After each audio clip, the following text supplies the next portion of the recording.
জামাতে ইসলাম একটা চিতাবাঘ। জামাতে ইসলাম একটা চিতাবাঘ। কে কথাটা বলছে জানেন? সাবেক রাষ্ট্রদূত ভারতের। চিন্তায় পড়ে গেছে তো, মিটিং এ বসে গেছে। কি হইল এটা, কেমনে হইল?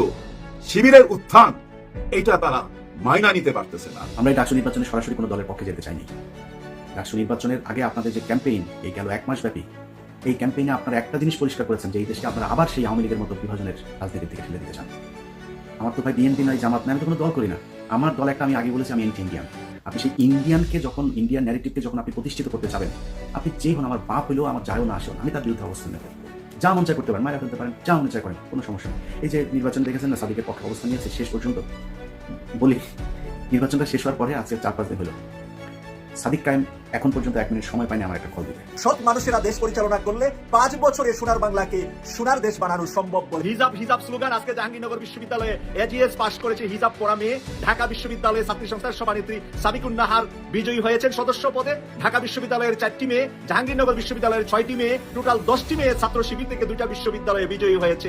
জাহাঙ্গীরনগর বিশ্ববিদ্যালয়ের মতো একটা জায়গায় যেখানে ছাত্র শিবিরের নাম শুনলে পাখির মতো গুলি করে মেরে ফেলা হয়, অথচ অতিথি পাখি যারা আছে সে সকল অতিথি পাখি মারলেও তাদের বিচার হয়, কিন্তু ইসলামী ছাত্র শিবির যে করে তাকে যদি পিটিয়ে মেরে ফেলা হয় তারপরেও তার বিচার হয় না। সেই জায়গায় দাঁড়িয়ে আজকে আমরা ইসলামী ছাত্র শিবির একটি পূর্ণাঙ্গ প্যানেল দিতে পেরেছি। সেই প্যানেলে আমরা 25 জনের মধ্যে 20 জন আলহামদুলিল্লাহ জয়লাভ করতে পেরেছি।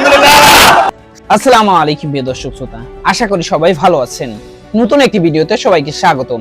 আপনারা ইতিমধ্যে জেনেছেন যে বাংলাদেশের ডাকসু নির্বাচন হয়েছে। সেখানে বাংলাদেশের ঢাকা বিশ্ববিদ্যালয়ে ভিপি নির্বাচিত হয়েছে সাদিক কায়েম ভাই। তাকে নিয়ে বাংলাদেশ জুড়ে এখন সমালোচনার ঝড় বয়ে যাচ্ছে। তার বিপক্ষে এবং পক্ষে অনেক কথাবার্তাই চলছে। আজকের এই ভিডিওটিতে জানতে পারবো তার পক্ষে কারা কথা বলছে এবং বিপক্ষে কারা কথা বলছে, এবং তাকে নির্বাচিত করার সাপেক্ষে কার কার হাত ছিল।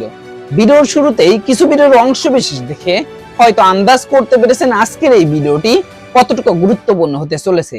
অতএব চলুন না টেনে একটি লাইক দিয়ে সম্পূর্ণ ভিডিওটি দেখে আসি। বিএনপির অবস্থা কি হবে, তাদের অবস্থান কি হবে, তাদের দলীয় যে পলিসি সেটা কেমন হবে, সে বিষয়গুলো নিয়ে একটু আলোচনা করা দরকার। আমরা গেল 5 তারিখ থেকে 5 আগস্টের পর থেকে যদি নাকি বিএনপির সভা সমাবেশ, বক্তব্য, স্লোগান এগুলো শুনি, তাহলে মনে হবে যেন একটা আওয়ামী লীগের স্লোগান শুনছি, একটা আওয়ামী লীগের মানুষের বক্তব্য শুনছি।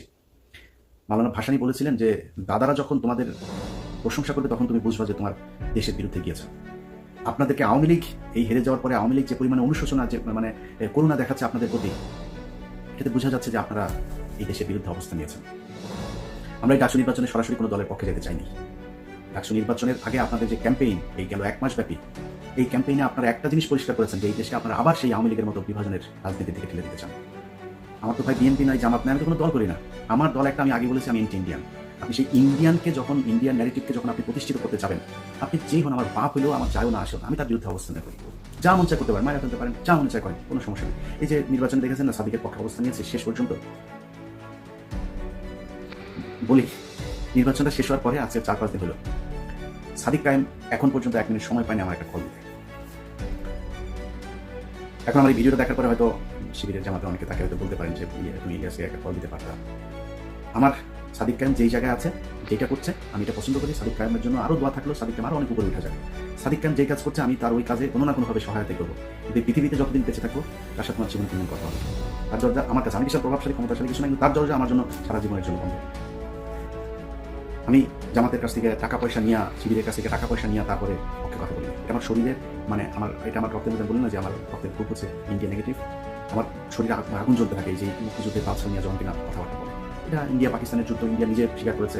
পাকিস্তানিরা ইন্ডিয়ানদের হাতে লিখে দিয়ে গেছে, আমাদের কারোর থাকতে দেওয়া হয় নাই, তারা জাতীয় সঙ্গীত বানিয়ে দিয়ে গেছে। এই ধনফোন নিয়ে তারপরে আপনি বিশাল প্রীতি ভালোবাসা ইস্যু করি আমি মুক্তিযুদ্ধের মধ্যে। এটা কোনো মুক্তিযুদ্ধ না, এটা ভারত পাকিস্তান যুদ্ধ, আমাদের এক দেশ থেকে আরেক দেশের হাতে লিখে দিয়ে গিয়েছে। এই 25-24 যে 5 আগস্ট, এটা হচ্ছে আমাদের বিজয় দিবস।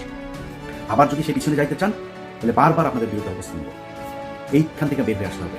আপনারা নির্বাচনগুলো থেকে মনে করেছিলাম শেখার চেষ্টা করছেন। নির্বাচনের পরে আপনাদের বড় বড় নেতাদের কিছু বক্তব্য শুনলাম, শুনে যেটা মনে হলো যে আপনারা সামনে নির্বাচনে, আসন্ন নির্বাচনেও আমাদেরকে ছেড়ে দিচ্ছেন আমাদের দিকে। যদি এটা হইতে থাকে, সুস্পষ্টভাবে বলে দিচ্ছি, আমরা ঠিক আবার সেখানে চলবো। নির্বাচনে হারলেন, বললেন কার চুরি করা হয়েছে। ভাই, আওয়ামী লীগের মতো ডাকাতি করা সম্ভব এখানে। জোর করে যার মন চায় তারা ডিক্লেয়ার করে দিবেন, এই পরে মেকানিজম করবেন, সেটা হইতে পারে। ঢাকা বিশ্ববিদ্যালয় কিংবা বাংলাদেশের কোনো বিশ্ববিদ্যালয়ে ভোট কারচুপি করা সম্ভব না। ডাকাতি করে নিয়ে নিতে পারে, রেজাল্ট নিয়ে নিতে পারে, কিন্তু ভোট মানুষ দিবে, যারটা সেই দিবে, এটা ঠেকানো সম্ভব না। ইভেন আওয়ামী লীগের সময় এটা সম্ভব হয়নি, হয় ভোট দিয়েছে, পরে যায় তাদের মতো করে একটা রেজাল্ট তারা বলে দিয়েছে। এখন কারচুপি করে তারপর আর কথা বলে আপনারা সরে গেলেন। যদি কারচুপি হইতো তাইলে ছাত্র শিবিরের চাইতে ছাত্র দলের বেশি শক্তি, পুলিশের শক্তি এগুলি বেশি না? ওই ব্রাহ্মণবাড়িয়া থানার ওসি তিনি পোস্ট করেছেন ছাত্র দলের পক্ষে ফেসবুকে, একটা ফেসবুক পোস্টে দেখলাম।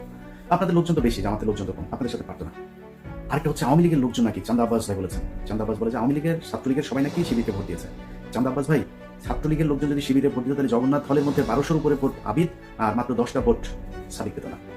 এটা প্রমাণ করে যে এই দাদারা এখনো পর্যন্ত সেই আওয়ামী লীগের দিকে তাকিয়ে আছে এবং আওয়ামী লীগ আপনাদেরকে পছন্দ করেছে বলেই তাদের ছাত্র সংগঠন আপনাদেরকে ভোট দিয়েছে। দাদারা এবং ছাত্রলীগের সবার ভোট আপনারা পেয়েছেন। এই যা ভোট আপনারা পেয়েছেন এটা মাত্র ছাত্র দলের সক্রিয় কিছু লোকজন আছে, আর দাদারা আর আওয়ামী লীগ এই ভোটগুলি আপনাদের বিপিআর জিএস প্রার্থীরা পেয়েছেন। কেন এরকম হলো সেটার জন্য আপনারা এই দুইটা কারণ খুঁজে পেয়েছেন। আসল কারণ সেটা না। 5 তারিখের আগে ছাত্রলীগ এই বিশ্ববিদ্যালয়গুলোতে এমন কিছু নাই যেটা করে নাই, সেই একই কাজ আপনারাও করেন নাই। আপনাদের সব ছাত্র সংগঠন সেই একই কাজ করেছে যেটা ছাত্রলীগ করতো। এই জন্য তো এতগুলো মানুষ মারা যায় না।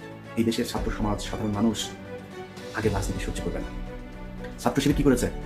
তারা যখন দেখেছে যে তাদের এখানে থাকা সম্ভব না, তারা গুপ্ত রাজনীতি কৌশল বেছে নিয়েছে। তারা সেই হলে থেকেছে, ছাত্রলীগের পাশে থেকে থেকে তারা সেখানকার রাস্তাঘাট, অলিগলি, রাজনীতির ধরন, ছাত্রদের মনোভাব সবকিছু তারা বুঝেছে। বুঝে তারপরে 5 তারিখের পরপর তারা ছাত্রদের জন্য বাস, ছাত্রদের জন্য পানির ট্যাপ, ছাত্রদের আবাসনের সুযোগ সুবিধা, ব্যক্তিগত সমস্যা, পারিবারিক সমস্যা কার কি আছে এই সমস্যার সমাধানের চেষ্টা করেছে।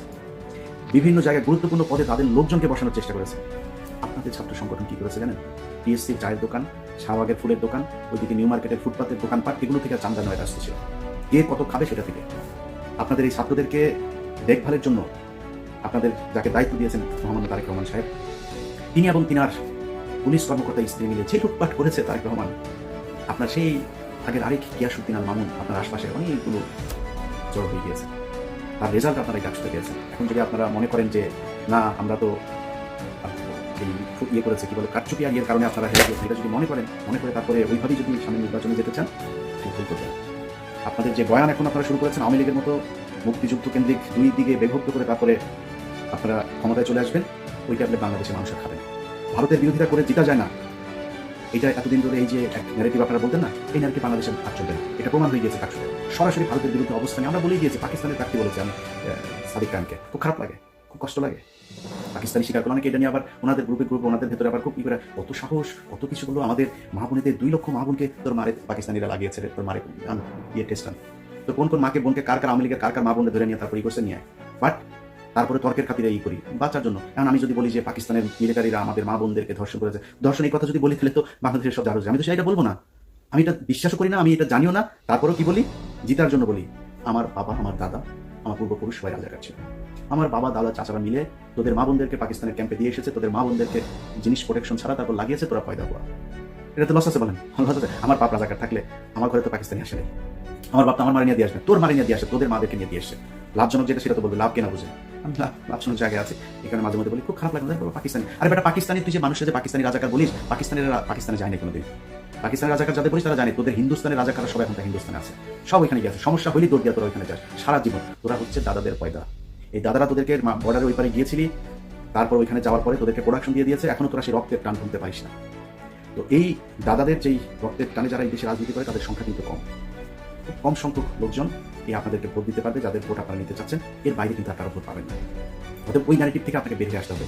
বিএনপি যদি মনে করে যে শুধুমাত্র আমরা আওয়ামী লীগের মতো এই পলিসি খাটায় তারপরে নির্বাচনে গিয়ে পাশ করে আসবো, তাহলে বিএনপিকে মাথায় রাখতে হবে তাদের অবস্থা, তাদের ভবিষ্যৎ এই আওয়ামী লীগের যা হয়েছে সেরকমই হবে। সিদ্ধান্ত আপনাদের, সিম্পল, খুবই সিম্পল ইকুয়েশন, যেটা আপনারা মেনে নিতে চান আপনাদের সিদ্ধান্ত। জামাতে ইসলাম একটা চিতাবাঘ, জামাতে ইসলাম একটা চিতাবাঘ। এই কথাটা বলছে জানেন? সাবেক রাষ্ট্রদূত ভারতের চিন্তায় পড়ে গেছে, তো মিটিং এ বসে গেছে। কি হইলো এটা, কেমনে হইলো? শিবিরের উত্থান এইটা তারা মাইনা নিতে পারতেছে না, বসে গেছে মিটিং এ। আর জামাত আর শিবিরকে বলছে একসাথে মিলায়া যে এরা হচ্ছে চিতাবাঘ। চিতাবাঘ কেন জানেন? চিতাবাঘের একটা স্বভাব আছে, ওই যে বসবে না, মনে করেন ক্ষুধার্ত পেয়ে কিন্তু একটা জায়গায় বসছে, ওর চোখের নিশানায় যদি কেউ আসে কোনো শিকার, তাহলে টার্গেট করবে। অন্য বাঘের মতো জঙ্গলে শিকার খুঁজে বেড়াবে না, মানে বৈশা থাকবে, শিকারকে তার চোখের সামনে আসতে হবে, তারপরে সে শিকার করবে এবং সিদ্ধান্ত নিবে কোনটাকে মারবে। সবটাকে যে ধরবে এমন না, এটা হচ্ছে চিতাবাঘের স্বভাব। এই জন্যই বলছে জামাতে ইসলাম, ছাত্র শিবির এরা হচ্ছে চিতাবাঘ। ওনারা বলছে, ওই যে সাবেক রাষ্ট্রদূত সামনে ছবি দিয়ে দিচ্ছে, উনি না শুধু, ওনার সাথে আরো অনেক বুদ্ধিজীবী বসে গেছে যে এইটা কি হইলো, এটা তো ভাবতে পারে নাই তারা তো ভরসা করছিল অন্যটা, তারা চাইছিল ওই যে জাতীয়তাবাদী ছাত্র দল পাশ করে আসবে, কিন্তু সেটা কেন হইলো না এটা তারা এতদিনে বুঝলো। দেখেন আমরা কিন্তু সাধারণ লোক, আমরা কত আগে থেকে টের পাচ্ছিলাম যে সবকিছু পরিবর্তন হয়ে যাচ্ছে, বদলে যাচ্ছে। সালাউদ্দিন সাহেব যখন বললো নির্বাচনে যদি কেউ না আসে সে মাইনাস হয়ে যাবে, কথাটা বলছে না ভাই? এখন দেখেন এই যে জাকসুর নির্বাচন, জাহাঙ্গীরনগর বিশ্ববিদ্যালয়ের নির্বাচন কে বয়কট করলো? বয়কট করবে কারা? যারা নির্বাচনের পক্ষে ছিল না, তাদেরই তো বয়কট করার কথা। আর যারা বলছে নির্বাচনে না আসলে মাইনাস হয়ে যাবে, তারা যদি এখন বয়কট করে এটা কি দেখতে ভালো লাগে? আর কখন বয়কট করলো? এই নির্বাচন শেষ হয় ওই সময় বয়কট করলো। এটা কি দেখতে ভালো লাগে ভাই? দেখতে ভালো লাগে না, আসলে কিন্তু ভালো লাগে নাই। এখনো বুঝছেন নির্বাচনের ফলাফল দেয় নাই। ওই যে সারা রাত লাগাইছিল ডাকসু নির্বাচনে, ওইখানেও কিন্তু কিছু অঙ্ক করতে চাইছিল, ওইটা ফেল করছে। আবার এখানেও কিছু অঙ্ক হইতে পারে, এখানে অজুহাত দেখানো হয়েছে যেটা সেটা অবশ্যই গ্রহণযোগ্য।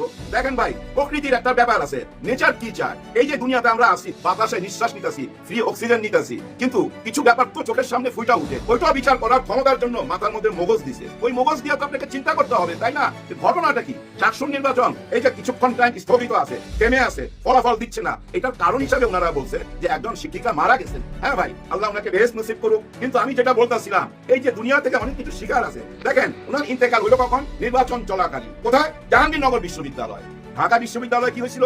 একজন সাংবাদিক ভাই কর্মরত অবস্থায় উনিও পৃথিবী থেকে বিদায় নিছে, আল্লাহ উনাকে বেহেশত নসিব করুক। এই যে দুইটা ঘটনা পর পর, এটার মানে কি জানেন? এটা একটা ইঙ্গিত, এই নির্বাচনের সময় আসে নাই, বাড়াবাড়ি করিস না, আগে সব কিছু ঠিক কর, তারপরে নির্বাচনে যা। আগে রাস্তা ঠিক কর, রাস্তা ঠিক না কইরা রোড ম্যাপ দিলে কি হবে? ওই রাস্তা যে এত গর্তের মধ্যে পড়বেন, যে গর্তের মধ্যে এখন কইরা গেছে। দেখেন আজকে কিন্তু মির্জা ফখরুল সাহেব বলছে চাকসুর নির্বাচনে আমরা যাবো কিনা ভাবতে হবে।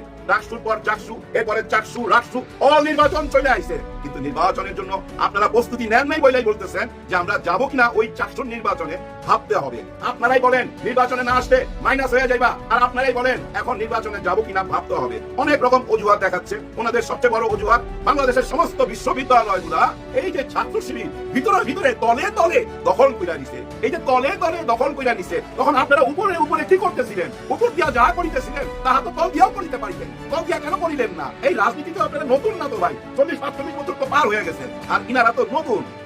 আমি আশা করছি সম্পূর্ণ ভিডিওটি দেখেছেন এবং এই ভিডিওর সাপেক্ষে আপনার কি মতামত অবশ্যই কমেন্ট বক্সে জানিয়ে যাবেন। ভিডিওটি ভালো লেগে থাকলে শেয়ার করতে ভুলবেন না। আমাদের এই চ্যানেলে নতুন হয়ে থাকলে চ্যানেলটি সাবস্ক্রাইব করে চ্যানেলের পাশে থাকবেন।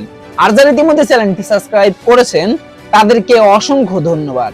দেখা হবে নতুন কোনো ভিডিও নিয়ে, ততক্ষণ সবাই সুস্থ থাকবেন। আল্লাহ হাফেজ।